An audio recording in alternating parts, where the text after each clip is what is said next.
Well, I think he's got some license to do more than Joe Biden has done with Israel, given that you've actually got Americans hostage, or at least their bodies still kept. There was an American hostage, of course, video released a day or two ago.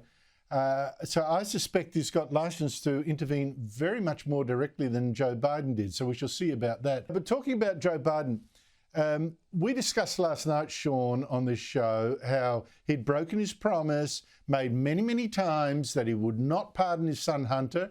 And now he has. In fact, he's pardoned him not just for the two crimes, one of which is found guilty, one that he's pleaded guilty to, of tax evasion and lying about his drug habit when he bought a gun, but for anything he may have done in the past decade, which of course includes what he got up to in Ukraine, peddling influence for a corrupt gas company. Now, this must have surely, Sean, embarrassed Joe Biden's many media barrackers like Jennifer Psaki, who's his former White House spokesman, now an MSNBC host, who would boast how Biden, in saying this, he wouldn't pardon his son, showed character. Have a listen to her now, or then, before. I will not pardon him. Joe Biden's character as a public servant is what drove him to make clear that the law applies to everyone.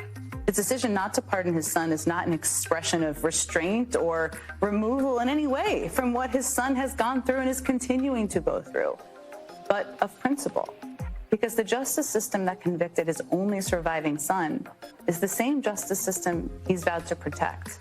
And if that doesn't tell you who Joe Biden is, I don't really know what does. Sean Spicer, how's the mainstream media now reacting to this reversal? It's amazing how the U.S. press has handled this.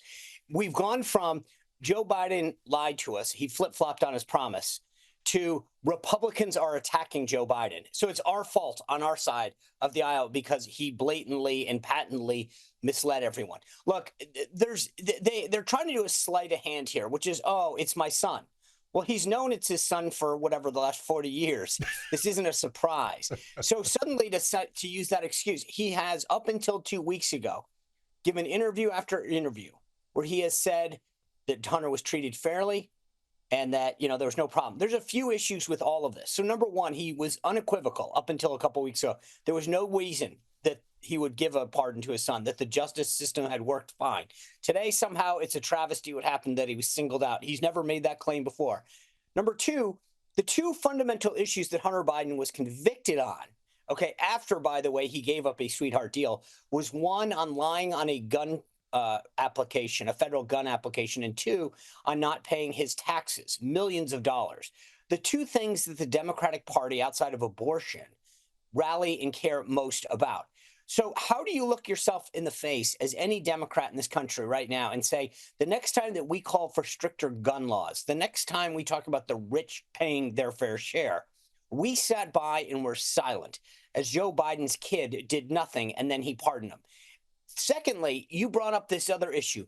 Why is this pardon, which is sweeping in its historical nature, good for 11 years about any crime? This only begs the question, what else did he do? What don't we know about?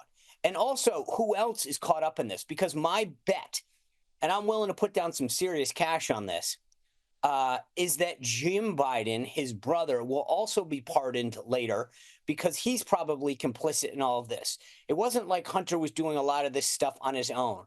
And so I have a feeling, Andrew, that we are going to see more pardons before January 20th, 2025 at noon. I'm going to trump you on this one. I shouldn't have used the word Trump, but I am going to trump you on this one, Sean Spicer.